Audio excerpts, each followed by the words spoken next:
토니 블링컨 미국 국무장관은 최근 북한이 주장한 극초음속 미사일 시험 발사에 대해 유엔 안보리 결의 위반이라면서 불안정성과 불안감이 커지고 있다고 지적했습니다. 미국 북부사령관은 북한이 발사한 미사일에 대한 분석이 진행 중이며 북한의 해당 역량과 관련해 미국 본토는 안전한 상태라고 밝혔습니다. 첫 소식 함지하 기자가 보도합니다. 미국과 유럽연합의 무역 대화 행사 참석을 위해 피츠버그를 방문한 토니 블링컨 국무장관은 30일 기자들과 만나 북한 미사일 발사와 관련된 질문을 받았습니다. 블링컨 장관은 우리는 이 같은 반복된 유엔 안보리 결의 위반에 우려하고 있으며 이것은 불안정성에 대한 더 큰 전망을 만드는 것으로 생각한다고 말했습니다.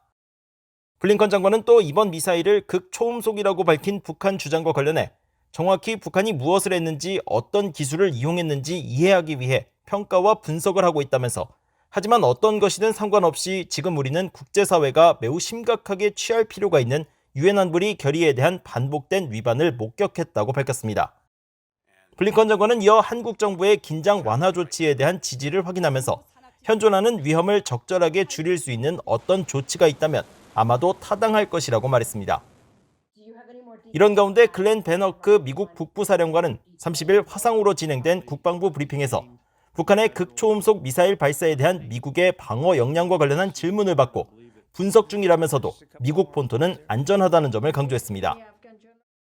I understand the intelligence community is still making an assessment of the North Korean claim to have tested a hypersonic. We'll just have to see that capability. Right now, it would be my assessment that the homeland would be safe and secure from a hypersonic capability as North Korea claims they have tested.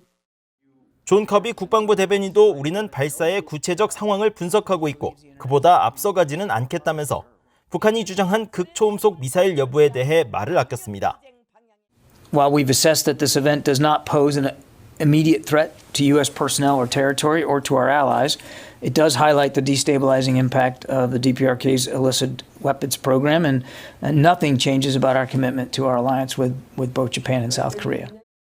앞서 북한은 지난 28일 오전 6시 40분쯤 북한 자강도 무평리 일대에서 동쪽으로 발사체 한 발을 발사했으며 다음 날인 29일 보도를 통해 이 미사일을 극초음속 미사일이라고 주장했습니다.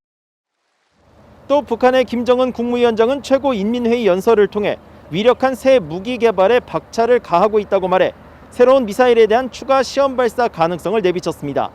뷰이 뉴스 함지하입니다.